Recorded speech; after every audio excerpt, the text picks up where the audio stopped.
नमस्कार। Today Bihar news और today Hindustan के डिजिटल प्लेटफॉर्म पर इस वक्त आप मुझे देख रहे हैं। मेरा नाम है प्रकाश सिंह। बिहार में राज्यसभा के लिए 2 सीटों पर चुनाव होने हैं। 2 सीटें खाली हुई है।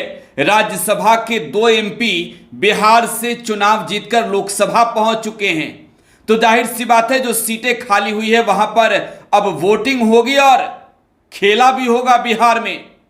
बिहार की अगर हम बात कर रहे हैं, राज्यसभा के 2 उन सांसदों की बात कर रहे हैं जो लोकसभा पहुंच गए हैं। वो हैं मीसा भारती और विवेक ठाकुर। मीसा भारती राष्ट्रीय जनता दल की उम्मीदवार थी 2024 के चुनाव में पाटलिपुत्र लोकसभा सीट से, और वो चुनाव जीत चुकी है और चुनाव जीतकर पार्लियामेंट लोकसभा पहुंच चुकी है। बीजेपी के रामकृपाल यादव को मीसा भारती ने हराया है। लालू प्रसाद की ये बड़ी बेटी हैं, राज्यसभा की एमपी थी। दूसरा नाम विवेक ठाकुर का, नवादा में वो चुनाव लड़े और नवादा से चुनाव लड़कर विवेक ठाकुर ने चुनावी अखाड़े में पटखनी दे दी आरजेडी के श्रवण कुशवाहा को, और ये भी चुनाव जीतकर जो है वो पहुंच चुके हैं लोकसभा। तो ऐसे में राज्यसभा की ये 2 सीटें खाली हो गई है और बिहार में जो है इस पर चुनाव होंगे। जाहिर सी बात है, तोड़ो जोरों की राजनीति भी होगी, लेकिन यह स्पष्ट माना जा रहा है कि लालू के चाल के सामने बिहार में बीजेपी नतमस्तक हो जाएगी। 1 सीटें INDIA, दूसरी सीटें NDA, यानी एक बीजेपी और एक आरजेडी का जो खाली हुआ है उस पर बीजेपी और आरजेडी के ही सांसद जीत कर जाएंगे। इधर चर्चा माहौल यह भी बना दिया गया कि बिहार में जो राज्यसभा के लिए उपचुनाव होंगे, इस उपचुनाव में साफ माना जा रहा है कि बीजेपी के लोग खेला करेंगे और यह खेला ऐसा होगा कि बिहार में दोनों सीटें जो है वो NDA जीत जाएगी। तो खैर, अब जो है वो नामों की चर्चा हो रही है। एक और लालू प्रसाद यादव ये रणनीति बना रहे हैं कि जातीय समीकरण के तौर पर किसे भेजे यहां से हम राज्यसभा के अंदर। देखिए, लालू प्रसाद यादव की निगाहें इस बार भूमिहार बिरादरी से आने वाले नेता के रूप में हो सकती है, जिन्हें लालू राज्यसभा भेज सकते हैं। हालांकि लालू प्रसाद यादव के परिवार में यह भी चर्चा है कि रोहिणी आचार्य जो चुनाव लड़ी सारण संसदीय सीट से और रोहिणी आचार्य चुनाव हार गई, तो रोहिणी आचार्य को जो है वो राष्ट्रीय जनता दल उम्मीदवार बना दे राज्यसभा के चुनाव के लिए। लेकिन यह माना जा रहा है कि लालू फिलहाल ये नहीं करने वाले हैं, क्योंकि परिवारवाद से वो घिरे रहते हैं। बड़ी बिटिया मीसा भारती अब लोकसभा में चली गई है, तो राज्यसभा की जो सीटें खाली है, बिहार में जातीय समीकरण को आधार बनाकर आने वाले विधानसभा चुनाव की संरचना को देखते हुए इस बार राज्यसभा का एमपी बनाया जाए।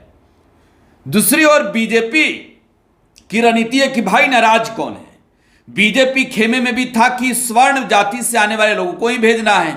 भूमिहार जाति से आने वाले विवेक ठाकुर का सीट खाली हुआ है, लेकिन देखिए, मोदी कैबिनेट के अंदर बिहार से 2 भूमिहारों को मंत्रालय मिल गया, गिरिराज सिंह और ललन सिंह को। तो ऐसे में NDA खेमे से भूमिहार जाति के MP नहीं जा रहे। दिलचस्प बात एक और समझ लीजिए, जो राज्यसभा की 2 सीटें खाली हुई है उसका टर्न अलग अलग है।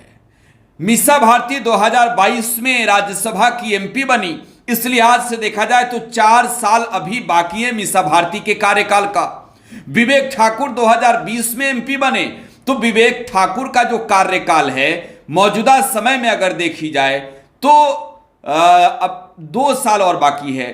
तो अगर देखा जाए 2 साल के लिए बीजेपी किसे भेजती है, 4 साल के लिए आरजेडी किसे भेजती है। लेकिन यह समीकरण स्पष्ट है कि बिहार में 1-1 सीट ही मिलेगा, चाहे जो कुछ भी हो जाए, क्योंकि सामने जो मुकाबला जिनसे उनका कुनबा भी कोई कमजोर नहीं है। और यही वजह है कि खेमा जो है इस बार काफी ताकतवर और मजबूत नजर आने वाला है। लेकिन NDA की भी एक बिहार में तरीके से कहें तो बड़ी रणनीति है। तो देखिए, यह राज्यसभा का चुनाव इस बार बिहार की सियासत के लिहाज से विधानसभा चुनाव 2025 के पृष्ठभूमि को भी तैयार करने के लिए अहम माना जा रहा है।